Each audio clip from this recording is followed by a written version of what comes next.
O, kaway-kaway na tayo. Idol. Kaway-kaway na tayo, Idol.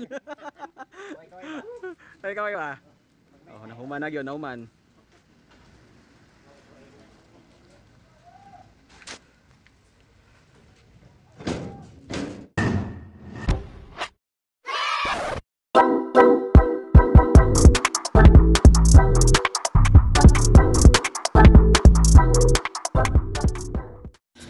Magandang araw mga ka-skilled works. Ito na naman tayo.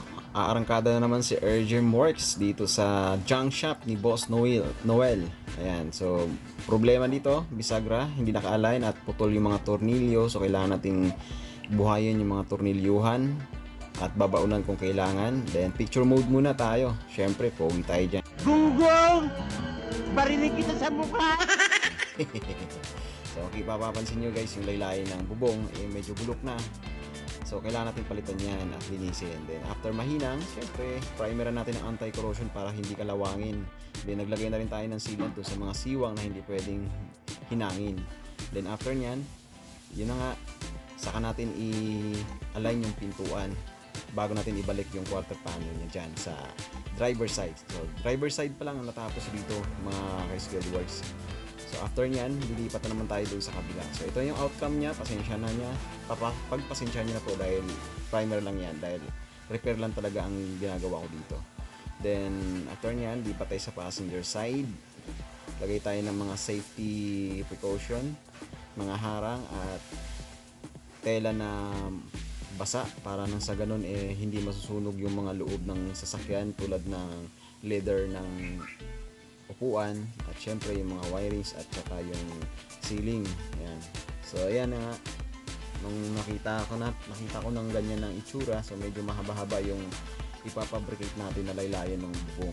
So nagupit tayo ng kapiraso na sukat doon sa laylayan ng bubong. Actually ilalim yan at saka itaas ang pinalitan ko. So parang isang buong laylayan para nang sa ganun mawala yung bulok at tumibay yung kanyang bubungan. So panoorin nyo guys kung paano ko siya minumuldura at ginagawa. So pasensyahan nyo na dahil naka hyperlapse lang tayo para hindi masyadong humaba ang ating video.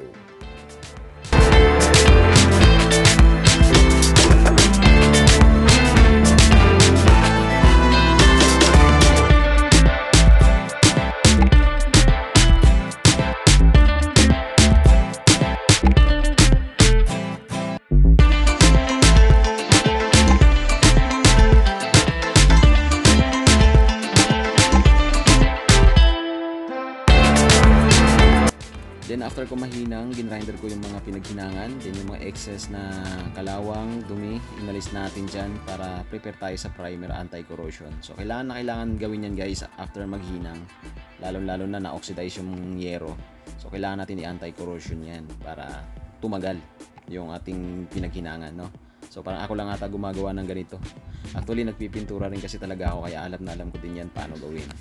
Then next naman yung bisagra ulit. So tulad ng sinabi ko kanina, katulad ng ginawa natin dun sa left side, driver side. So nagbabaon din tayo ng tornilyo dito. Bali tatlong tornilyo binaon ko dito. Then after nyan, pinatibay natin, then nilagyan din natin anti-corrosion. So mapapansin nyo, ayan, tapos na siya. Then proceed naman ako sa quarter panel, no? Kasi wala tayong mabilhan na bagong or kahit na segunda mano na quarter panel. So nagfabricate na lang ako para hindi na tayo lalayo at hanap pa ng piyesa na para dito kasi medyo mahirap din siyang hanapan guys, no? Mahirap siyang hanapan. So limitado lang ang panahon ko dito para makumpuni ko itong sasakyan niya para magamit kaagad nila ni Boss Noel. So ayun, so mapapansin nyo yung poste ng quarter panel na to medyo lubog, ano? Dati siyang bangga kaya medyo nahirapan din ako mag-align. So hindi ko na siya binatak kasi Good morning mga ka-skilled work. Ginawan ko na ng bracket yung kanilang side mirror, pero i-align ko pa ito mamaya kasi nagbago to siya, pumasok ng konti. Kailangan natin lagyan ng washer. So pinabaliktad ko na nga pala to. Nandun na yung pitan sa labas kasi may gagawin pa tayong tailgate. Ayan. So nagfabricate tayo ng bago para mukha naman siyang maganda. Actually panghakot-hakot lang nila ito ng mga kalakal, pangbagsak sa tunawan. So ganito din dito, ginawan din natin ng paraan. Lagyan ko ng bracket para pwede siyang tanggalin. Same din dito. Tapos nagfabricate tayo ng quarter panel. Yan, so the rest, ayos na yan. Yung mga bulok lang naman ang ginawa natin dito guys. Ayan. Yung align ng pinto, okay na rin, bisagra. So, ayan. Maraming salamat sa mga manunood. Thank you for watching guys. So, align natin, ayan, may anti-corrosion. Kapag nagre-repair tayo guys ay naglalagay tayo ng mga anti-corrosion para hindi siya makapitan ng bulok. Okay? So, ganun tayo pag naglala, pero nandito nga rin pala, kapakit yung stepboard nya. Oh, malabo na naman kami na ano. Ayan, hininang na natin to, hindi na siya laylay. Ayos na yan, goods na yan, para hindi malalaglag yung paa ng driver. Let's go. After ko sa ulo ng truck na to, proceed ako sa likuran. Pinasama na kasi itong pintuan nitong likuran ng truck. So, ang sagwa tingnan, no? Re-repairin natin yan. So, napansin ko kasi yung frame ng pintuan, hindi na kayang repairin, talagang sagwa na tingnan. So, inalign ko muna yung mga labi nitong paglalapatan ng pinto. Then, ang ginawa ko dito guys, ang diskarte na ginawa ko dito para mabilis ang trabaho, gumawa na lang ako ng sarili kong pattern, or ginaya ko yung pattern niya slightly, then nagfabricate ako ng angle bar ang gamit. So sa angle bar naman wala namang problema dito kasi naandito na lahat, may bago, may scrap, kasi junk shop nga naman to. So malaking junk shop to siya guys. So kahit papano, inayos ko na yung paggawa nito. Syempre pag tayo contractor, ayusin natin yung trabaho natin para si customer masiyahan naman sa ibinayad niya. So sulit naman tayo dito dahil napakabait ng boss natin. So shoutout sa iyo Boss Noel, at saka sa pamangkin niya si Ryan, sa mga tauhan niya. Shoutout po sa inyo lahat, mga idolo, mga doll, pop-up doll. Ayan, tsaka sa kapatid ni Boss Noel, at saka sa kanyang commander, si Mrs. niya. Ayan. Thank you po sa inyo lahat. Thank you po. Talagang welcome ako sa kanila. So balik tayo dito guys, talagang inalign ko dyan ng maayos yung, syempre yung lock, binalik ko rin yung mga lock niya, yung dalawang parang cylindrical lock niya dyan sa pintuan na yan. Then inalign ko ng bagay yung mga bisagra niya. Ayan. So actually matibay naman yung bisagra niya, malalaki. So kayang dalhin yung pinabricate ko na angle bar tsaka yero. So maganda rin yung yero nila, gauge 16 ang ginamit natin dyan. Then saktong-sakto merong moldura na yung kanyang yero, no? So hindi na tayo nahirapan maglagay ng pampatigas sa yero kasi talagang bukod sa makapal na, meron na siyang dating moldura. So talagang nakachamba tayo. So ayan na, napapansin nyo siya guys, ibalik ko na yung cylindrical lock nya. Then proceed tayo sa kabila naman, same procedure na ginawa natin. Ayan, sinukatan ko, dinouble check ko, tapos ginawan ko rin siya ng panibagong frame. So para mapabilis yung trabaho, kasi kung ginawa ko doon ni-repair ko lang yung dati niyang frame, nako, aabutin ako ng siyam. So mas maganda na yung gumawa na lang ako ng panibago, then pa-primeran na lang din ulit.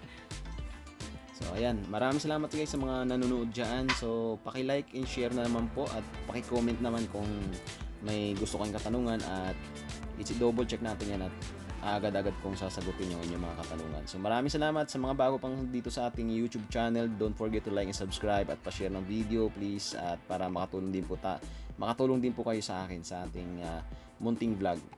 Okay, para makatulong din tayo sa ibang mga nangangailangan din. Alright, so inulit ko, shoutout kay Boss Noel, maraming salamat boss, at hintayin na lang ako dyan. Babalik ako dyan sa junk shop nyo para magawa ko naman yung susunod na schedule na truck. So actually guys, meron siyang truck na to tatlo pa. Yung pula na yan, yung blue, tsaka yung isang silver, gagawin pa natin, pati yung kanya CRV. So talagang tatagal pa talaga ako dito. So okay lang, ayos lang, dahil wala namang problema kahit saan tayo. Freelance lang tayo, freelancer. So ayan, sa mga gustong magpapa-repair dyan, don't hesitate to take down or comment down below, at i-schedule natin yan. Okay, so ayun guys, so mapapansin nyo mula sa simula naman talaga wala akong kasama dyan, ako lang mag-isa. So talagang discarding Pinoy, discarding Ergium Works. Ayan, salamat sa mga naniniwala sa aking kakayahan, at maraming salamat sa mga sumusuporta na tunay. Ayan, di bali ng kaunti ang kaibigan natin, basta totoo lamang. Yun, andyan naman si God sa itaas, handang tumulong sa atin. Maraming salamat sa itaas. Thank you God, thank you Lord. Ayan, maraming salamat sa pag-iingat sa aking trabaho na to. So actually medyo delikado rin ang mga ganitong trabaho, pero talagang doble ingat lang tayo. Maraming salamat.